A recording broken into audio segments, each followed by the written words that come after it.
that it's a bit ridiculous. It is a bit ridiculous because, like, there's no it's only the Fever that'll ever get punished for this. It's only the Fever. And again, maybe there are situations where people don't say it, but like Stephanie White, she just admitted that she got fined. For what? She just got fined for saying she wants the officiating to be... All right, hold on to your whistles, because the WNBA drama just hit a boiling point. And this time, it's not a foul call that's causing the uproar. We're talking about Caitlin Clark's coach, Stephanie White, reportedly unleashing a fiery critique on the league's officiating, and the WNBA's response has fans and analysts demanding accountability and asking if Clark can't even talk to the refs without backlash. For weeks, the conversation has been raging about the level of physicality Caitlin Clark is facing and whether the referees are protecting her. Now, Coach White has allegedly had enough, stepping into the post-game press conference and delivering a powerful message that the league is reportedly trying to silence. You're watching WNBA Scoop, and we're dissecting the explosive comments, the stunning response from the league, and why this controversy is fueling demands for referee suspensions and a full-blown investigation into WNBA officiating. What would be the main one, you think, if you could just pick one top area? Are you trying to get me fined again? No. Because I did just get fined. Stephanie White didn't just step onto the court, she reportedly stepped up to the microphone after a tough loss. And according to reports, she didn't hold back, lighting up the refs as if they've completely forgotten the rules of basketball. After weeks of watching Caitlin Clark take brutal, often uncalled fouls, the Fever coach reportedly reached her limit and finally said what many have been thinking. Enough is enough. She wasn't just earning a technical foul with heated complaints in the moment, she was delivering a calculated, fiery critique of the consistent officiating against her team, highlighting what she claimed was an egregious disparity in free throws. Her primary target wasn't the opposing team. It was the referees themselves, and she reportedly hit them with the numbers and the facts, pointing to a stunning -31 free throw discrepancy for her team over the last few games.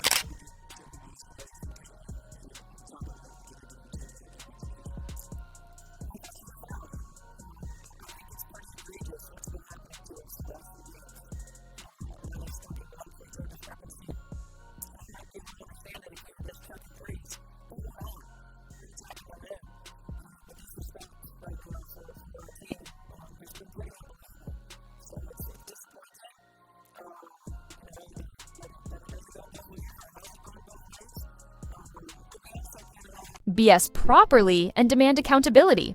Spoiler, she was fined, and not just a slap on the wrist. Reports indicate she was fined a significant amount, faster than a technical foul in a kid's game of tag.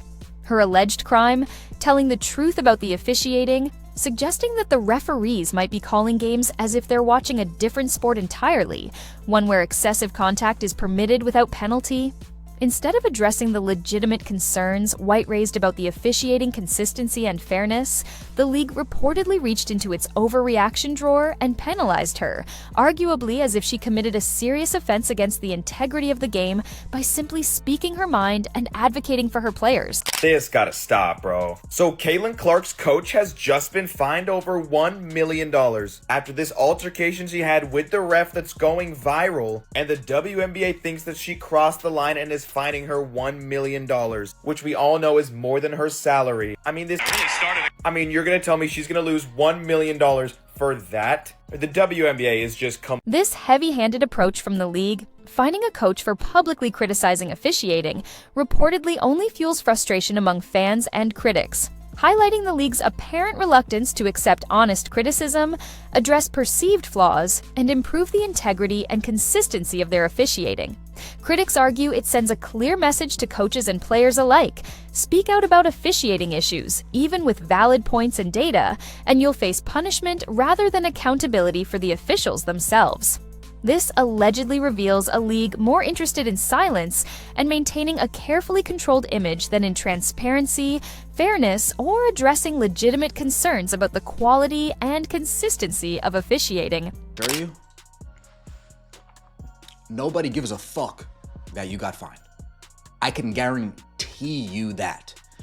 Nobody gives a shit that you got fined. You got fined, so now you go into the post game and you don't defend your players, you don't stick up for your players, you don't address the clear physicality going on with your team compared to every other team. The clear hand checking that goes on to your star player compared to other star players. Now we're headed in the cloud. Stephanie White wasn't shouting, throwing chairs, or channeling the infamous Bobby Knight with an explosive tirade. She reportedly did something far more threatening in the WNBA's eyes. She used reason, she advocated for her players' safety and fair treatment, and brace yourself, she dared to suggest that officials should be held accountable for their performance.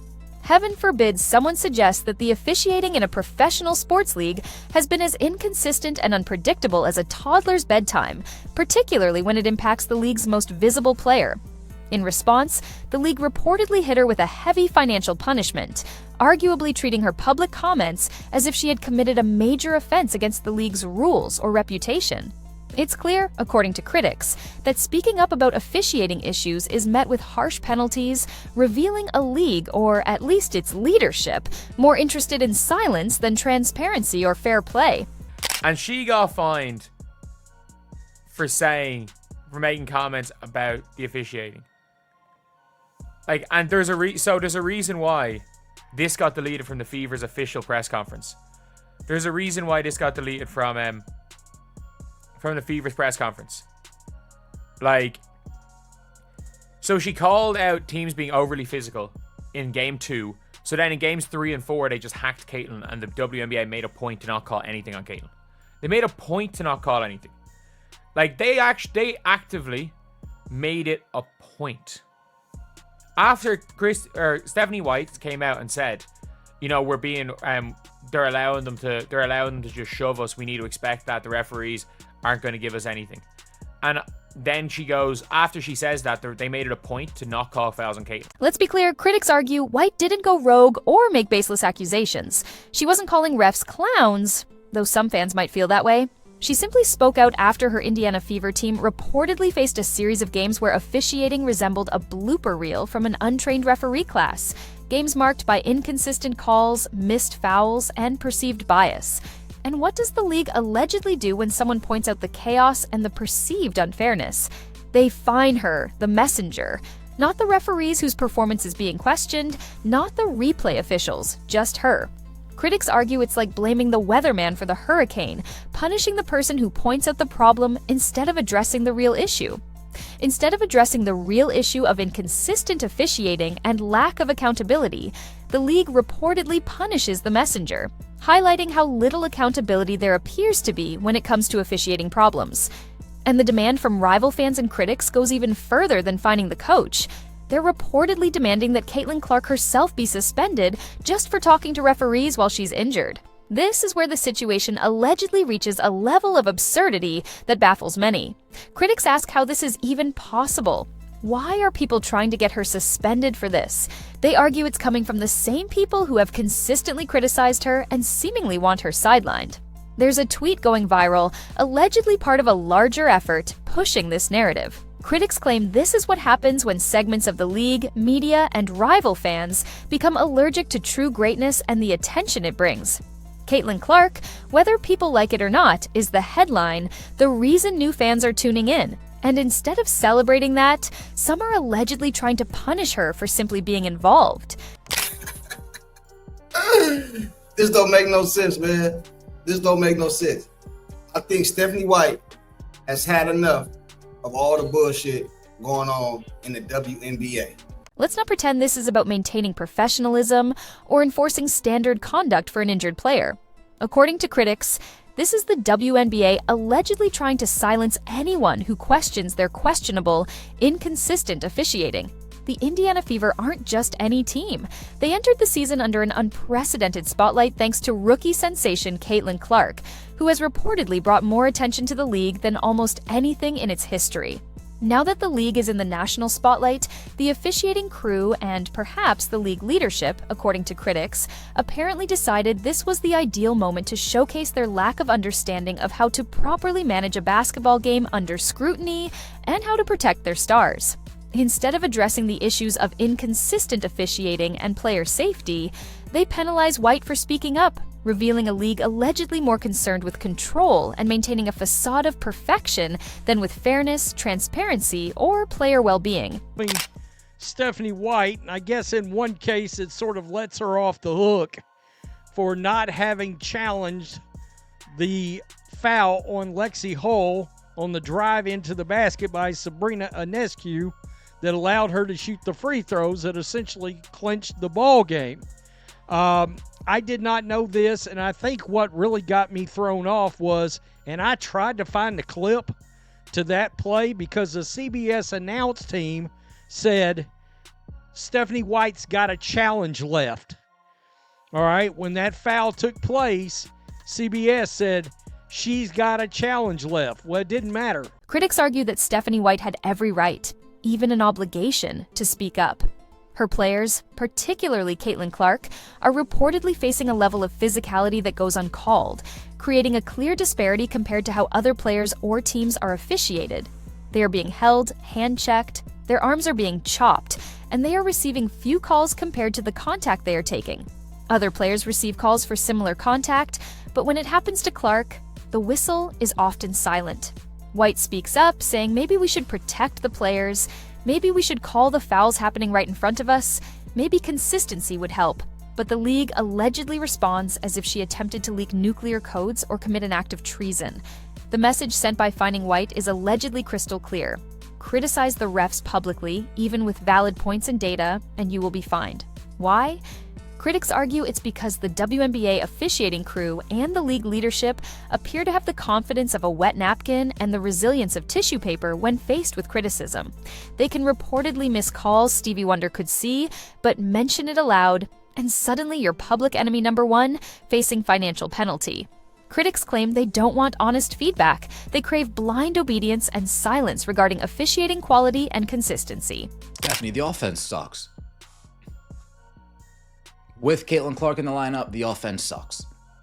Without Caitlin Clark in the lineup, the offense sucks. The only time this offense has looked good in the past year has been the second half of last WNBA season. This offense sucks. Bad, garbage, basura, throw it away, flush it down the toilet. Drop it off at a bus stop and never. Meanwhile, Caitlin Clark herself is reportedly out there taking a brutal beating, facing what some describe as a level of physicality resembling a wildlife documentary where she's the prey.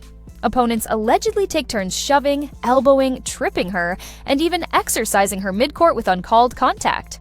Yet, the referees reportedly shrug, acting as if they've forgotten their glasses or the rules of basketball. They only seem to blow whistles consistently when she breathes near a defender, calling questionable offensive fouls against her. This selective, inconsistent officiating allegedly sends a clear and frustrating message to Clark and her team. Unless the rookie physically fights back, retaliates, or initiates contact herself, the assaults and excessive contact against her will be ignored by the officials. When she does try to defend herself or react to the physicality, suddenly she's labeled as overreacting or inciting trouble, and that retaliation does get called as a foul on her. I'm not even going to talk about the foul situation because those refs fucking sucked. And I'm not just saying the non-calls for the Fever, just the calls in general. There were calls against I don't understand how some things are fouls in the WNBA and then some things aren't fouls. You got hand checking, you got pushing, grabbing jerseys, and then you got someone lightly touching somebody, and it's a foul. It's like, wait, that's a foul? It's a stark display of perceived bias, where blatant fouls against her are allegedly overlooked, unless they involve Clark's reaction or retaliation, which then immediately draws a whistle and a foul call against her. The league's inconsistent calls reportedly highlight a troubling double standard, undermining fairness, player safety, and the integrity of the game for the player who is drawing unprecedented attention. The most tragicomic aspect of all this, critics argue, is that Caitlin Clark's injuries, like the recent quad strain that sidelined her, are reportedly piling up, at least in part, because the refs and the league leadership appear to treat every hard foul and excessive contact against her as if it's just a normal part of the game plan, something to be allowed rather than penalized. Critics ask what exactly has to happen to Clark on the court before the referees consistently blow the whistle and call a legitimate foul. Another WWE suplex? A real stretcher carrying her off the court? Or do they need someone to call in an airstrike just to get a foul called for the contact she's taking? That was not underneath the basket. That was hard to see. The back-to-back. She had her back to her. It was in the open area. At least two of the refs, if not three of them, should have seen that foul. Caitlin pointed to it. They still didn't blow their whistle. She goes over there, and she played on the ball. She clearly was not letting her arm. And critics emphasize, this isn't just about Caitlin Clark specifically. It's about how the league leadership handles whistleblowers, using the pun intentionally, who dare to criticize poor officiating or perceived bias. It's about a coach, Stephanie White, trying to protect her players' well-being and advocate for fair treatment, while the league leadership allegedly appears more concerned with maintaining its image and avoiding public criticism of its officials than with ensuring player safety and addressing legitimate concerns about officiating quality. This bureaucratic, tone-deaf attitude from the league, critics argue, makes it seem like the league office is operating inside a soundproof echo chamber, disconnected from the realities on the court and the frustrations of coaches and players. Because apparently, the biggest threat to the WNBA isn't bad refereeing. It's the people who have the courage and integrity to dare to speak out against it. All of the established stars in this WNBA constantly, quietly, privately complain to their coaches and to their team executives about Caitlin Clark getting way too much attention and way too much credit for the exploding TV ratings. The attitude I sense from so many other older WNBA players seems to be, what are we, chopped liver? It's not just her driving these ratings. What have we been doing all these years? Sorry, ladies, but compared to her drawing power, you are chopped liver. You're just going to have to accept that she, and she alone, is driving the ratings way above what all of you together were able to generate before she first set foot on a WNBA stage. Critics feel strongly that if you've watched even a short amount of recent Indiana Fever games, you'd see that the referees have, in their view, perfected turning non-calls into an art form. They seem to be competing for a spot in the Louvre Museum for their abstract interpretation of basketball rules. Critics argue you'd probably get more consistent and fair calls from a coin toss or a magic 8-ball than from some of the officiating directed at Clark.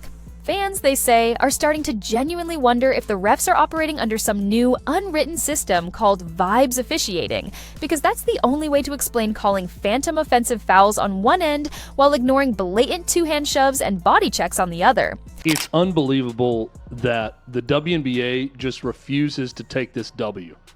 They refuse to take the win that is Caitlin Clark. They are putting every landmine in front of them. Players and members of teams are calling entire fan bases racist. Brittany Griner, when asked about new fans of the game and more eyeballs on television to the product and everything else, says, oh yeah, I don't want the new racist fans. All these racists that are in the league that like Caitlin Clark. I don't like what's going on. I certainly don't like that. I don't want them. I mean, just take the W. It's going to mean more money for everybody. And what does the WNBA leadership allegedly do in response to this widespread perception of inconsistent and unfair officiating? They reportedly target the one person brave enough to speak up publicly with authority, Stephanie White, fining her, allegedly treating her as if she is the problem for pointing out the issues. Critics argue it's like blaming the smoke detector for the fire, penalizing the messenger instead of addressing the source of the problem. Maybe, critics suggest, instead of penalizing her, the league should look into why she's so upset and frustrated in the first place, and why her concerns are echoed by so many fans and analysts. But, critics cynically note, that would require accountability from the league and its officials, something they claim appears to be in short supply. Until the league leadership and the head of officiating acknowledge and address the inconsistent officiating and the perceived bias, critics argue, they will continue to face backlash. They claim that Stephanie White's public comments, though fined, are justified because they highlight clear issues with officiating consistency. Critics acknowledge that in some games, the officiating is bad for both teams, with inconsistent calls against everyone. But they emphasize the particular issue of hand-checking, pushing, and grabbing that seems to be allowed against Clark compared to other players, while minor contact she makes is immediately called as a foul. They argue this inconsistency and double standard are confusing and frustrating for everyone watching. Critics ask if the WNBA leadership believes this negative publicity from finding coaches and ignoring officiating concerns is good PR. Maybe they think finding a coach for defending her players will make fans say, "Finally, someone has the courage to punish common sense." But, critics argue, in reality, no one is buying that narrative. Fans are furious about the officiating, players are frustrated by the inconsistency, and the league appears allergic to legitimate criticism and addressing perceived flaws. Critics call it a terrible look for the league, draped in pettiness and poor judgment from leadership. Critics argue that the optics are bad for a league trying to grow and gain national attention. Instead of showcasing excellence, they're spotlighting what some see as authoritarian tendencies and a lack of accountability within their own structure. Rather than supporting their athletes and encouraging open dialogue about game integrity, they're reportedly doubling down on silence and punishment for dissent. They are allegedly alienating the voices that matter most: coaches, players, and fans who are simply demanding fairness and consistency in officiating. Critics argue that Stephanie White exemplifies the type of passionate, principled coach this league should be elevating and listening to: coaches who advocate for player safety and game integrity. Instead, she's reportedly being penalized for speaking out, for challenging the status quo and the officiating. Critics ask what's next. Therapy puppies for officials who can't handle criticism? Trigger warnings before post-game press conferences? Critics argue that this approach not only undermines the league's credibility, but also actively discourages open dialogue and transparency, which are essential for genuine growth, building trust, and earning respect in any professional sport. They point to specific plays where clear fouls against Clark were missed, arguing that at least 2 or 3 refs should have seen the contact, but no whistle was blown. They highlight moments where Clark was clearly held or shoved, and the officials reportedly let the play continue. Meanwhile, Caitlin Clark, the WNBA's golden girl and biggest draw, is allegedly getting body-checked and physically targeted as if she accidentally wandered onto an NFL field wearing a "Hit Me" sign. She's not just taking standard contact. Critics claim she's being bulldozed, elbowed, hip-checked, and flattened as if she's competing in an Olympic contact sport, all without consistent calls. If she somehow makes it through her rookie season without requiring a full body cast, critics argue, it would deserve its own ESPN documentary highlighting her resilience despite the officiating. The referees, in these moments, are reportedly practically statues with whistles, silent, stoic, and seemingly unaffected by the physical play happening right in front of them. Their relentless refusal to call obvious fouls against her, critics say, makes Switzerland look aggressive. Critics cynically state you could crush Clark with a wrecking ball on the court, and the lead official would probably squint, shrug, and call it incidental contact, allowing play to continue. Critics urge viewers, next time you tune into a Fever game, don't just watch Clark's shooting stats. Pay close attention to how often she hits the floor after taking contact, as if she's auditioning for a WWE cage match. Watch Stephanie White on the sidelines, slowly turning into a human pressure cooker, visibly trying not to explode every time her star player is allegedly mugged without a call. The real problem, critics argue, isn't just officiating incompetence, though that may be a factor. It's that the league leadership seems content with the chaos and the inconsistent officiating, perhaps believing the drama adds to the entertainment. What it truly fears, critics claim, is that the growing public is starting to notice the bias and unfairness. And once that happens widely, the league leadership and its officials become the real threat to their own carefully curated image, exposing the league's flaws and undermining its credibility among discerning viewers. Critics argue that the established stars in the WNBA are reportedly constantly, quietly, and privately complaining to their coaches and team executives about Caitlin Clark getting what they perceive as way too much attention and way too much credit for the exploding TV ratings. Critics sense an attitude from some older players that sounds like, "What are we, chop liver?" It's not just her driving these ratings. What have we been doing all these years? Critics respond directly to this perceived sentiment. Sorry, ladies, but compared to her drawing power, you are chopped liver. They argue players need to accept that Clark currently, and perhaps she alone, is driving the ratings way above what all of them combined were able to generate before she first set foot on a WNBA stage, and that resentment is counterproductive. Critics argue the WNBA has made its stance on handling officiating complaints crystal clear. Coaches like Stephanie White are expected to smile politely, nod in approval, and act as if the officiating is nothing short of perfection. Even when, according to critics, it's more like a flaming dumpster fire rolling downhill in terms of consistency and fairness. In this perceived bubble-wrapped utopia the league wants to project, everything is always perfect. Players are invincible, and referees are infallible divine beings whose calls must not be questioned. Pointing out obvious missed calls or questionable officiating, critics argue, is treated like sacrilege. The league, critics claim, prefers its coaches to be puppets in a PR show, not outspoken advocates for fairness, transparency, and player safety, leading to fines for honest criticism. When a coach like White voices frustration, not out of malice, but out of perceived honesty and a desire to protect her players, the league's response isn't constructive dialogue or an investigation. It's punishment. Because, in the eyes of critics, maintaining the illusion of perfection and control is more important to the league than addressing the glaring cracks in the system. Heaven forbid anyone suggests that the league's referees might be a little off-key, or that the Emperor's whistle could use a tune-up, particularly when it comes to calling the game fairly for the player driving all the attention. But critics argue, don't worry, fans. As long as coaches like Stephanie White continue to speak out, even at the cost of fines and public scrutiny from the league, there is still hope. Hope that someday someone in the league office will finally realize that enough is enough, that the inconsistency and perceived bias in officiating are damaging the product. When coaches are penalized financially for defending their players and advocating for fair treatment, while referees consistently miss blatant calls and dodge accountability, critics argue something is deeply broken within the league's structure and priorities. White's willingness to speak up publicly, despite the personal cost of a fine, isn't just brave, it's essential, according to critics. She's not just making noise, she's sending up flares, illuminating the serious issues surrounding officiating that can no longer be ignored by anyone watching. The more flares that go up from coaches, players, and fans, the harder it becomes for the league to pretend the smoke of controversy and perceived bias isn't there.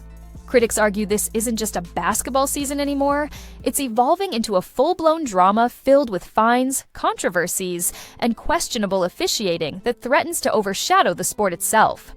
The league might try to silence voices like White's with financial penalties, but as long as she and others keep calling out what they see as the truth, the pressure on the league leadership to address the officiating crisis will only intensify. So, critics conclude, bring your popcorn, your receipts, evidence of missed calls, and maybe even a whistle of your own to the next WNBA game. Because this circus of inconsistent officiating and perceived bias isn't slowing down. If anything, critics argue it's gaining momentum, and everyone, particularly those who tuned in for Caitlin Clark, has a front row seat to the drama. The show continues, and the spotlight on WNBA officiating and accountability is only getting brighter, demanding answers from the league leadership. If you enjoyed this breakdown of the alleged WNBA officiating crisis, Coach White's fine, and the demands for Clark's suspension, leaving a like and subscribing helps us continue bringing you these urgent stories. What do you think about these issues? Should the league prioritize fixing the officiating? Drop your opinion in the comments below.